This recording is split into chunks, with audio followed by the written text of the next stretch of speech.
Hello and welcome to the Bucket Lister podcast. Join your host Keith Crockford along with special guests who have travelled the world, here to share stories of their adventures and plenty of inspo to add to your bucket list. Now, let's get into today's episode. Hello everyone and welcome to this episode of the Bucket Lister podcast. I am back today, not flying solo, I'm back today with Jake. So hello Jake. How are we doing, Keith? Not too bad, thank you. You? Yeah, doing all right, actually. Good. So today I thought we would talk about Coca Cola, and that's not necessarily the drink we're going to talk about, but we are going to be talking about the Marangu route on Kilimanjaro, which is also known as the Coca Cola route. And I have literally just come back from it a few days ago after taking a group there. You've done it this year, Jake, already. And it does get a little bit of stick as a route. And I just thought it would be good to discuss. You know, we've done podcasts on Kilimanjaro before, but I think actually now sort of narrowing down individual routes and looking at them specifically, I think would be a great way for the podcast to go, give more information on it, give people the ability to choose perhaps the right route for them. And just give more in-depth information on different routes. So we're going to start today with the Marangu route. Do you want to start, Jake, by giving us your thoughts on the Marangu? Yeah, well, I've actually got a bit of a soft spot for it. I really like it. I know it gets a lot of stick. The nickname for it is the VIP route. Some people sometimes look at that on paper and think, when I'm climbing Kilimanjaro, I've seen all the pictures of the tents and I want it to be a proper expedition feel. But there's so much that the Marangu route has to offer. And, I think when it says VIP, that's subjective. You are still going up to almost 6,000 meters. You are still climbing Kilimanjaro. The altitude is always going to be, that kind of underlying not problem, because it isn't a problem, but you definitely know that you're at altitude, whichever route that you do. I suppose one of the big things that I really like about the Marangu route is that because there's huts and you do stay in huts, they're basic, but they are a little bit nicer than tents. There's a certain restriction on how many people can do that route at once because accommodation is limited. Whereas when you do one of the routes that has all of the tents, most people, will just rock up and pitch their tents anywhere. So there's quite often more people on certain routes like the Machame because they can have more tents and more people. Whereas the Marangu, once you've booked in and you've got those spaces in the huts, I find that actually while you're trekking up, you do tend to see less people on that route. And that can give it a really nice feel when you're with your group. Sometimes you feel like you've got the whole mountain to yourself. And other times when you're at the camp and you mix with other groups, you get that social aspect as well. Yeah, I think you're right there in terms with when you get a certificate, to say you've reached Uhuru Peak. It doesn't say which route you took to get to Kilimanjaro. And I think it is a personal preference. And, the Marangu route is generally cheaper. Yes. And that's mainly because of the size of the team that you need to have on the mountain. If you're suddenly taking cooking tents for people, roll mat, all of that stuff, you're going to need more and more porters on the mountain with you. Whereas if you're already getting up there and you've already got that stuff there, you've got a hut there to sleep in, you don't need such a big team to go on the mountain with you. So I think that's super important to start with. I think the big comparison with the Marangu is looking at it, and it's the same with most routes on the mountain. Like the Machame, you can do as a 6-day or you can do it as a 7-day, adding in the extra acclimatization. That's the same with the Marangu route, where you can do it as a 5-day and miss the acclimatization walk, or you can do it as a 6-day and have the extra day at Harombo. Now, a lot of people go for the cheapest option. I think the 5-day Marangu route is yes, it is the cheapest option, but it is not the best option. The success rate on a 5-day ascent of Kili on the Marangu is at about 45% is the average, I think, whereas it goes up to closer to 70% success rate when you are on a 6-day trek. So it's a big difference. But a lot of people, and that's the thing with Kilimanjaro, is the price you pay for a Kilimanjaro trek is there is a park fee to pay every single day that you are on that mountain. So the more days you are on the mountain, the more that trip is going to cost you just in park fees alone, never mind the staff, the porters, your cook, the extra food, all of that stuff. The biggest proportion of cost to a Kilimanjaro trek is actually the park fees on the mountain. So, if you are really trying to scrimp on it, then a 5-day Marangu is the cheapest option you're going to get, but it's going to give you the lowest chance of getting to the summit. I've only ever done a 5-day Marangu once. I had a team of about 13, I think, and five plus me got to the summit. So I was probably nearly about 50% when I did it. So it's pretty much spot on in terms of that percentage. But it was hard doing it over, from an acclimatization perspective, it was really hard doing it over 5 days. And I've, been to altitude before, so I know how my body reacts to altitude. Whereas some of this group, they selected the 5-day, not me. I just ended up guiding them. But it was difficult. So I would definitely say the 6-day is the better way if you want to do the Marangu. Well, I had 100% success rate with my group. What was yours last time you did it on the Marangu, Jake, with your group? I had about 90% success rate. Yeah, so not quite as good as me, but what can be expected? But again, much higher than the 70% normal of what they state on it. Massively. And I think, and they've done a lot of work with the huts recently, haven't they? There's a lot of new huts that have been built. The huts used to be quite small, quite cramped. If you're lucky enough to get the newer huts, you've got a lot more space in them. You can get up and have a wander around in the huts. You've got plenty of space to sort your kit out. The new huts at Mandara, in Harombo, in Kibo are much nicer than what they used to be. You've just got to hope that. And that's the problem. They're on a first come, first serve basis, aren't they? So you can't kind of say, I want to book the nice ones. You kind of get what you get given when you get there. And trust me, I have. I've tried my luck. I've had chats and we're going, oh, can we just try and reserve these? But yeah, unfortunately, it does come on a bit of a first come, first serve. But just going back to what you said earlier about the, taking the extra day, I've always said this to people when they're talking to me about Kilimanjaro and going, oh, I've thought about doing it. And they're wondering about the routes and they're wondering about the time frame, because it can be quite confusing when you're looking and you're not really understanding the difference between 5 days, 6 days, 7 days, 8 days on Lemosho sometimes, what that actually means. And I've always said to people, look, having an extra day is so much cheaper than having to come back. And actually it's, we are very lucky. You and I are incredibly lucky that we get to do this multiple times. But for most people, it's a once in a lifetime experience. And why would you risk it?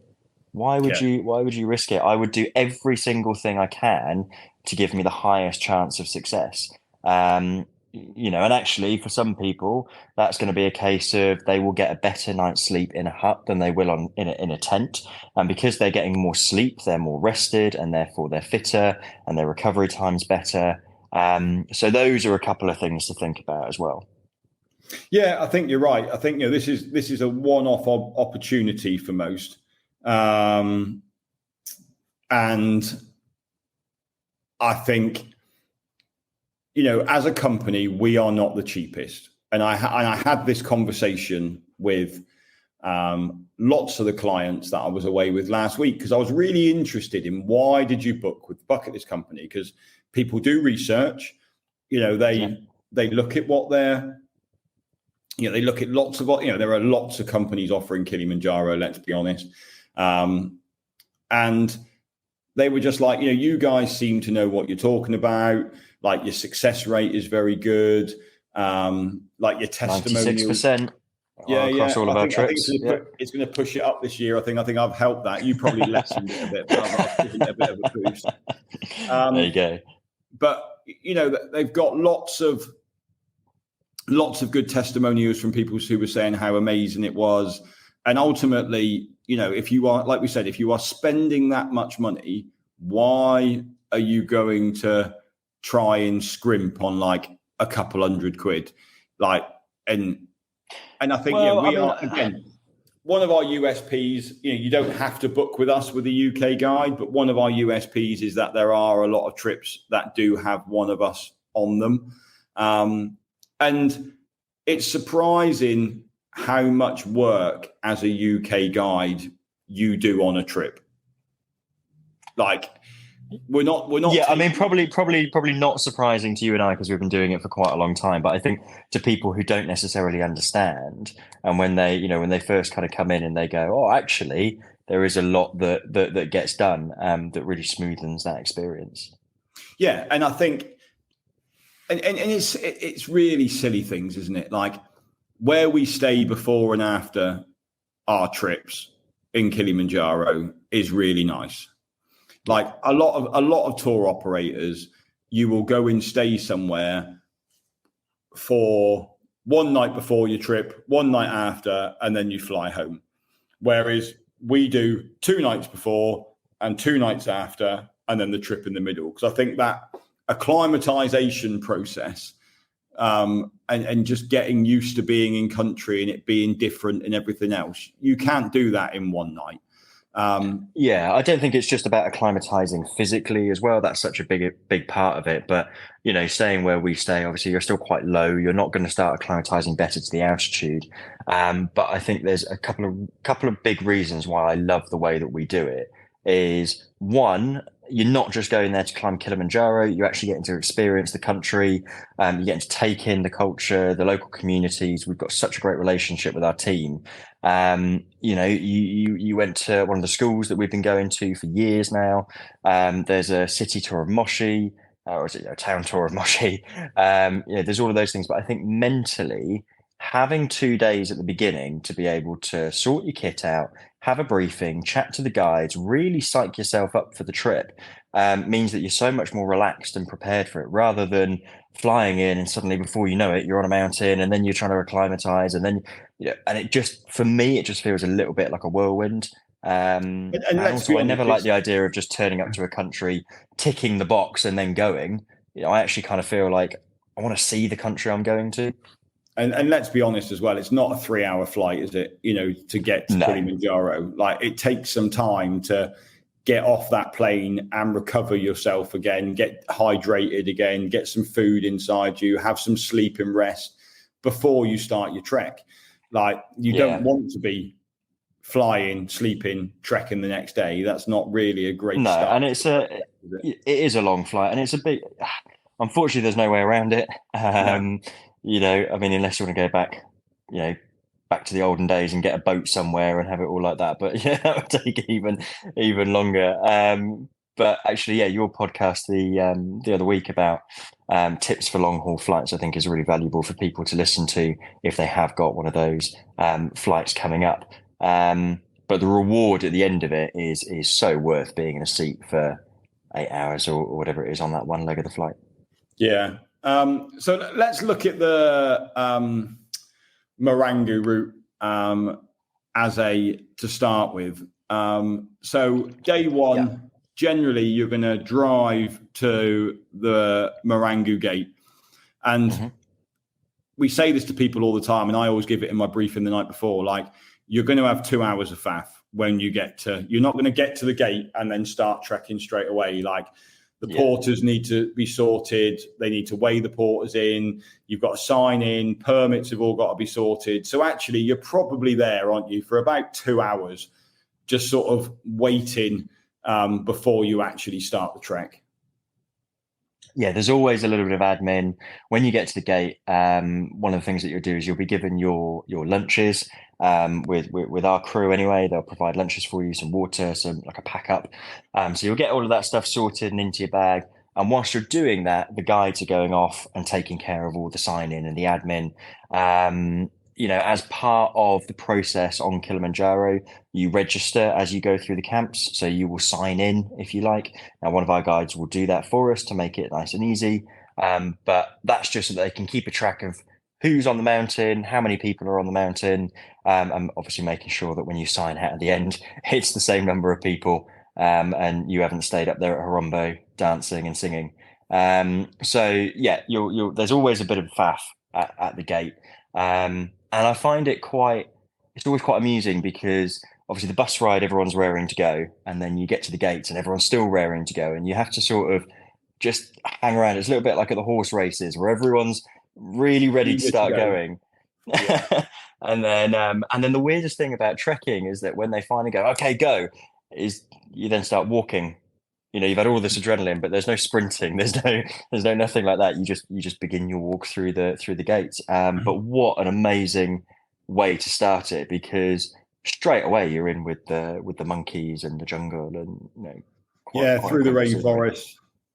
And the first, so predominantly you pretty much start after lunch, don't you? Is like around 12 o'clock, kind of getting away. Most people have had their pack-ups before you start walking. Yeah. And then, so that day's walk is 8K. And it'll probably take you around about 3.5 to 4 hours to do that 8K with stops in whatever. And there's a picnic stop on the way up. And you'll have a short break, half an hour break there to eat what's left of your packed lunch that you haven't already eaten, then head on then to Mandara huts. So the park gate itself is at 1,700 meters, and then Mandara huts are then at 2,700 meters. So you've got 1,000 meter of altitude gain to do within that 8 kilometers. And as you get into Mandara hut, kind of the rainforest opens up a little bit to where the huts are, and there's a bit of a clearing where the huts are. And the huts are predominantly in fours, aren't they? So there's normally 4 beds to a hut. And they have all the sleeping huts. And I think there's around about enough huts up in Mandara now for about 80 people to be on the mountain at once. So that's the most you're going to have trekking that route at any one time. And then as well, they'll have a big dining room hut as well then, where you'd have your dinner and your breakfast and everything else. They've also got toilet blocks there, whereas on all the other routes, there aren't toilet blocks. It's all in toilet tents, and your crew will carry your tent and your porta potty, whereas the toilets are already fixed toilets. And there's even a few nice Western ones with toilet seats as well, which surprised quite a few of my group last week. They were quite surprised and shocked at that. So you'll spend the night there at Mandara, get up in the morning, and then we're going to head up to Horombo. That walk's about 12 kilometers for that day. And what we try and do is not have a packed lunch on the way. We try and get into the hut early afternoon in time to have lunch as soon as we get to Horombo huts. So it's 12 kilometers. Horombo huts sit at 3,700 meters. So again, another 1,000 meter of altitude gain to get today. You start the day off at Mandara in the rainforest, and you spend about an hour still coming up through the rainforest, don't you? But the trees are starting to get a little bit lower, and you suddenly appear out into kind of almost like open moorland. And I always say it's a bit like Scotland or Dartmoor or Exmoor or somewhere like that, with the heather and the trees and things like that it looks like. But that's quite a nice day's walk, that, isn't it? And generally you're coming out of the cloud at that point, and the cloud suddenly by the end of the day is below you. And you kind of get that cloud inversion, don't you? I really like the Horombo huts for that exact reason, is because the sun sets, the sun rises, the days where you're looking above a carpet of clouds. That's the best way I can describe it, is you are looking down at a carpet of clouds. And it is quite funny when you come out of Mandara. You've got a little bit where you're continuing to trek through the jungle, and then, as you mentioned before, it just suddenly stops, and you just pop out into this Dartmoor looking scenery, and it does plateau out a bit. So anyone who's hearing 12 kilometers and roughly another 1,000 meters of ascent, I think it is at that point, don't panic, because it's really hard to explain, and I'm not going to try and justify it in any sort of scientific manner, but doing 1,000 meters on something like an Everest base camp trip of altitude gain is quite a big day, and people definitely feel that. Whereas on Kilimanjaro, you just don't, for some reason. 1,000 meters is really, really doable. I don't know why, but it's never affected me in the same way. Somebody who was out on your trip recently, they had done Everest base camp in the Gokyo Lakes with myself, and one of their questions was, when they found out about the distance, was, so hang on, you're doing 1,000 meters in one day? That's quite a lot, and I really didn't feel great when I did that at base camp. And they came back, and one of the things that they said was, actually, I felt completely fine, and it was really, really bizarre how that affected me. And I don't know why that is. Well, I think because on Kili you're constantly going up. Whereas on base camp you're going up and down. So to get 1,000 meters you never get 1,000 meters of gain on base camp anyway, but even 500 meters of gain, you've climbed up and you've dropped back down again to then have to, you probably have done a lot more in altitude gain than the 500 meters, but you've done it 3 times. That's the issue. Yeah, that's true. So at Horombo huts, Horombo huts are a lot bigger in terms of the amount of huts that are there. And that's not because it's because a lot of people stay there for a rest day, and also you stop there on the way back down. So you've kind of got 3 lots of people staying at Horombo at any one time. You've got people there on their first night, their second night, or their night on the way back down again. So there's a lot more beds in Horombo. And they've got 2 big dining huts as well at Horombo for that reason. Like I said, if you are doing the 5-day, then you'll stay at Horombo one night, and then you'll kick on up to Kibo the next day. But if you have opted for the 6-day trek, then on day 3 of your trek, you will trek up to what's called Zebra Rock, which is a 5K circular route that just gives you another 600 meters, 700 meters altitude gain that day of acclimatization to help you when you go to Kibo. So that is the purpose of that day. You don't just get to spend the whole day in bed. You still have to go and do another walk, but it is only in the morning. You get to have a bit of a lie-in, do a 5K walk, come back in time for lunch, and then you've kind of got the afternoon then to chill out and rest before you take the push on up to Kibo. Once you trek up to Kibo is about 8 to 9 kilometers up to Kibo. Excuse me. And again, another 1,000 meter in altitude gain in that time. You'll come out from being in open moorland to coming into what they call alpine desert, where pretty much nothing lives. There is no plant life there. There is no water there. All the water that you'll be drinking at Kibo is carried up from Horombo huts up, because there is no rivers coming down or anything to get the water from. So your guides, the porters, will get your water from there and carry it up to Kibo for you. Kibo is, people always say, why don't we stay at Kibo for 2 nights? Why do we only stay there 1 night? And I'm like, just wait till you get to Kibo and then tell me you want to stay there another night. Because there is no running water there, it is very, very cold.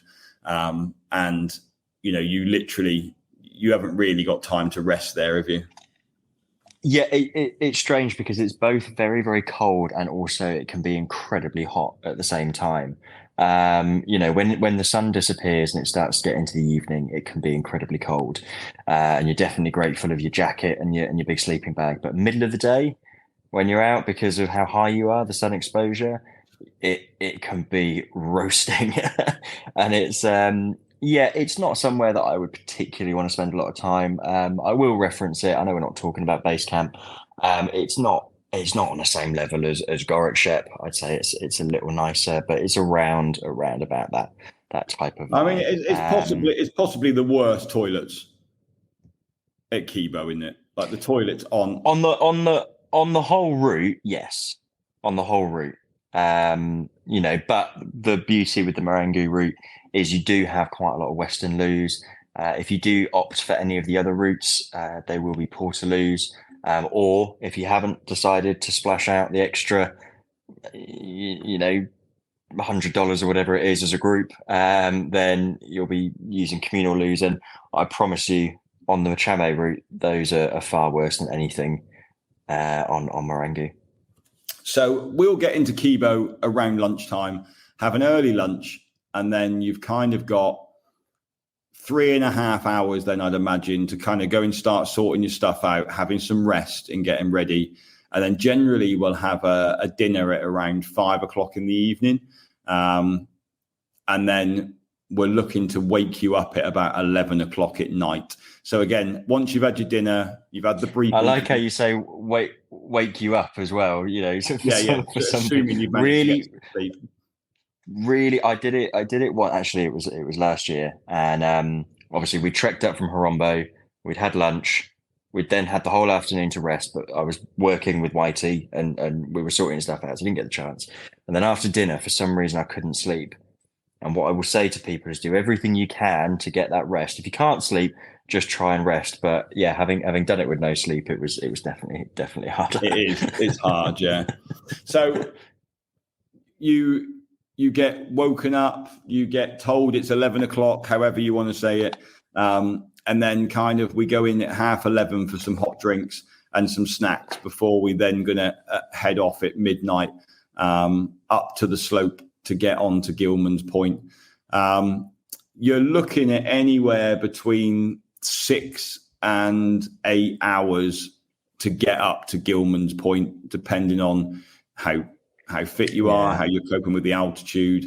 You are in single file. You've got a head torch on your head. It's pitch black. We were quite lucky with the weather. It was clear and not windy, but that did make it quite cold when we were on it. But yeah, it's, you're just praying for that, 6 o'clock for that sun to start poking out and for some warmth to come on you at that point. It's amazing. The moment that sun rises, it's like it's just, breathing life back into you. I don't know how else to explain it, but I'm always so grateful for that sun coming up. And it gets to about 5 o'clock, so you've got roughly half an hour, 45 minutes ish before the sun starts coming up. And I'm very, very aware that those 45 minutes for me, because I know what's coming, end up being the longest. I don't know about you, but having done it a couple of times, you start seeing that orangey glow on the horizon, and you're like, it's coming. It's coming.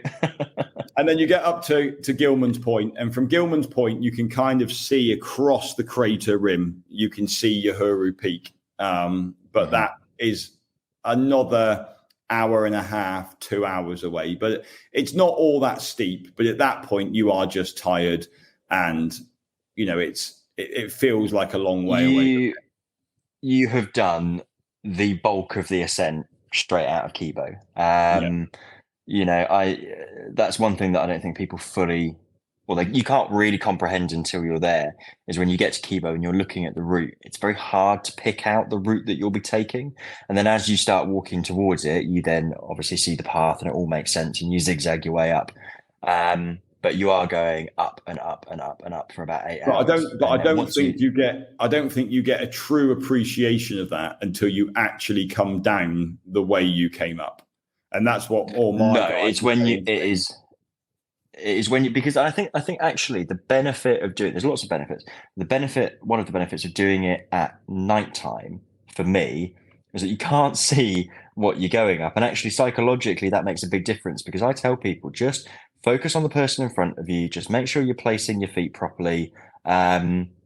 and just walk. That is what you need to do. You just need to get your head in the game, and you just keep walking. But I did hear it, and I think it's quite incredible. So I'm not trying to put people off by any means. But I did hear it described one time as, when you look up, you'll see the groups ahead of you. When you look up, you can't always tell where head torches end and stars begin. Yeah. No, Which I think is a really nice way to put it, actually. Like, that shouldn't be too intimidating, but it just shows that it is steep, but you've got a long time to do it. But I actually think those 7 hours go very quickly. Okay. If you asked me to sit in a chair for 7 hours and not do anything, that would take, it would seem like it was taking. I would 100% rather be being active and doing something like that than sitting in a chair for 7 hours. You're right. I think, I don't know, for me, I've always found that, the first time I did it, and I will, give anyone the advice, is I've learned to always take a good warm pair of socks, because I did find that my feet ended up getting a little bit cold. And I think that maybe just psyched me out a little bit. I got a bit distracted, and I think the last couple of hours felt a little bit longer. But once you've got a good jacket and some good warm socks, then you're right, the time definitely goes quicker for me than it would if I was just sat in the office. Yeah. And then you get round to Uhuru Peak, take the photos at Uhuru Peak. You've reached the top of Africa, the highest mountain in Africa, the highest freestanding mountain in the world. You're on top, and then you think, oh, I've got to come back down now. But it's such a surprise to see people's moods completely change, and how quickly people can now start walking back down a mountain again. Yeah, I mean, you might end up feeling like you're almost crawling to the top, and you've given it everything you've got, and then you take that picture, we go, right, we're going to go back down. And after the first couple of steps, you end up flying. You get this second wind, and I think maybe it's the high of having reached the summit. But also the other advantage is, as you get lower, as you come all the way back down to, Stella and Gilman's Point, and then you start making your way back down, you are just getting more and more oxygen. So your body's been adjusting to having less and less. And then as you're making your way down, you're getting more and more. So that's sort of helping to re-energize the muscles and your recovery, all that sort of stuff. So it is hilarious how quickly people end up coming back down. And also, it's definitely more of a scree slope than you realize, but that does lend itself to some quite fun spree skiing as you come down. You can get down pretty quick. Yeah, definitely.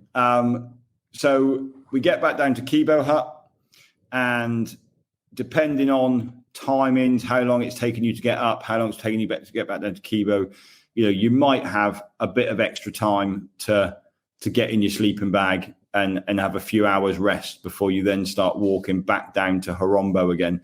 And just to put this into perspective, from Kibo Hut to Uhuru Peak is 6 kilometers, and that's going to take you round about 8 or 9 hours to do 6 kilometers. And then on the way back down again, it's another 6 kilometers back down to Kibo, and you're going to do that in probably around about 2.5, 3 hours to come back down. And then from Kibo Hut, we head back down to Horombo, which is another 9 kilometers back down to Horombo from Kibo. And then we spend the night there again. And people at that point are normally pretty whacked. They're literally waiting to get into their sleeping bags once they get into Horombo. It's been a very long day at that point, isn't it? Yeah, I don't think you or I have ever sugarcoated it when we've spoken to people, and we have said it will be probably up there with one of the longest nights of your life.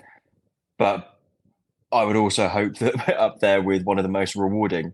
It is such a special, experience. And when you get a really clear day as well, which you quite often do. You were saying about sugarcoating it then, Jake. And I think, it's in the 48 hours after you've returned back down that you then start really appreciating the experience that you've just had. Like, very few people are going to say to you, like, at Horombo Hut at 7:00 in the evening after they've just done an 18-hour day, that was the best thing they've ever done. Give them 48 hours and their mood is changed a little bit at that point. But it is incredible. It really is. You're standing on top of the highest mountain in Africa. You can pretty much just make out the curvature of the earth from that point. I mean, it's such an incredible experience.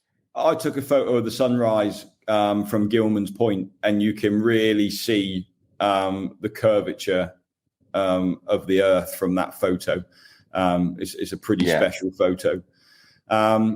So day 5, you get back down to Horombo Hut. You're going to have a sleep.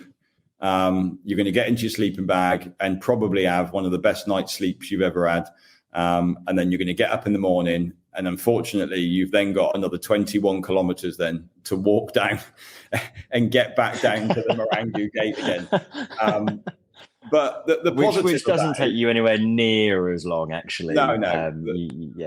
The positive of that is the fact that it's, all downhill and you can get it done pretty quickly. I think, we were between sort of 4.5 hours was the quickest group down to kind of like 6.5 hours were the slowest group down, who just took their time. Their knees were pretty battered from the day before. Like, it does take a bit of a pounding out your legs and your knees and stuff, doesn't it? So, and then you're done. I'd say if you know that you have issues with your knees or your legs, definitely bring poles. Start looking at knee supports or anything. And really, it is just the way back down, because you come down all that way very, very quickly. But you're right. Then it's all done. It's done. It's a weird sort of memory, and it's all been done, and everyone starts really talking about what they're doing and lets it sink in. Yeah, and I think everyone gets back to Marangu Gate. There's a shop there. You can have a cold bottle of Coke, which Coke has never tasted as good.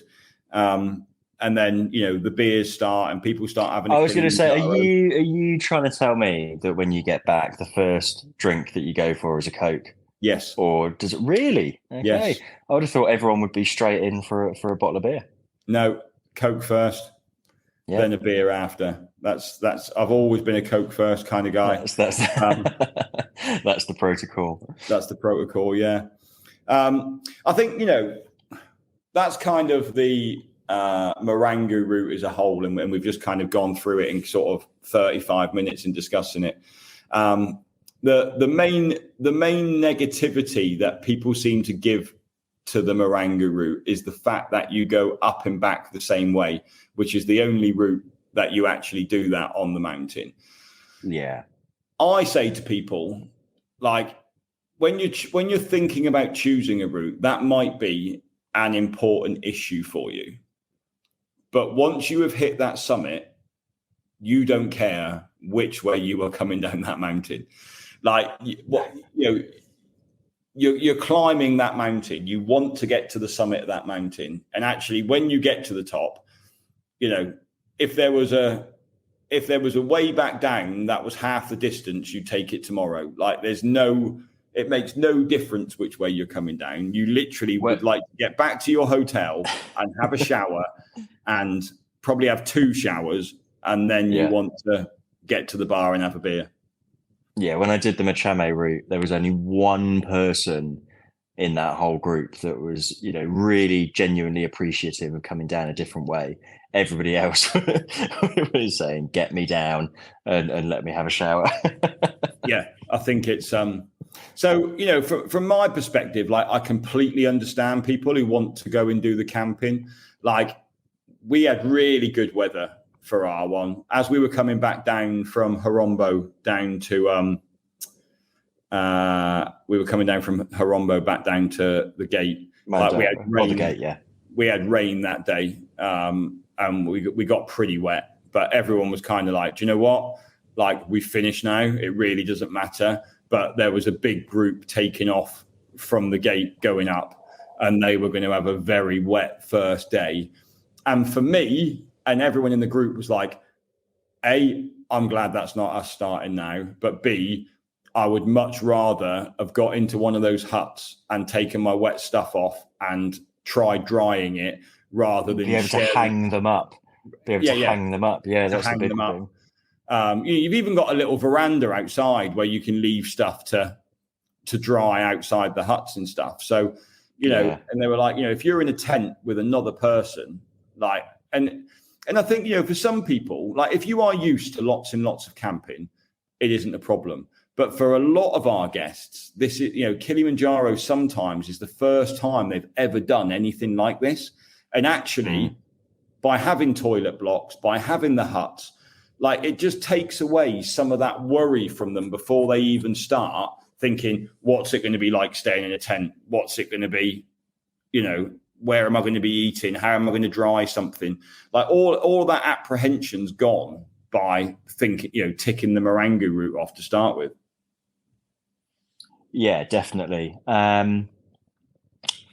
It's just, I suppose the best advice I've got for people, if it is on your mind and you are thinking about doing it, then just get it booked, start training towards it. It was only it's the first time I did Kilimanjaro I wasn't, I was sort of really a participant, a client, I'd sort of, gone through on those lines. And I learned so much about it once I had it booked, and I started researching and starting to learn so much about it then, and really got to appreciate how incredible it was. And then to be able to see it was was even better. And it definitely lives up to expectations. It is better than what I imagined it to be. And, don't get us wrong. There are other routes. There is nothing, we will discuss other routes later on the podcast. But the Marangu route is the only route that you can go on and stay in a hut. So if that sort of is, do you know what? I mean, I had people in my group that were saying, do you know what? If there wasn't the huts, I probably wouldn't have done the trip. Like I wouldn't have booked the trip without the huts. Like that was one of the Marangu route or Kilimanjaro itself? Kilimanjaro itself. Really? Because that's really interesting, because I would understand the appeal of Marangu. Marangu is actually a really stunning route. I think that the whole appeal of it having huts is really valid, but actually it's also the wildlife, the scenery is really incredible. So don't think that you're going up this super commercialized route and you're not going to get any of that. You really are. But yeah, for a lot of people, I suppose that an entry level into multi-day trekking, starting to get big on the altitude, and being away and doing those sort of mountain trips, actually the Marangu is a really nice introduction to it.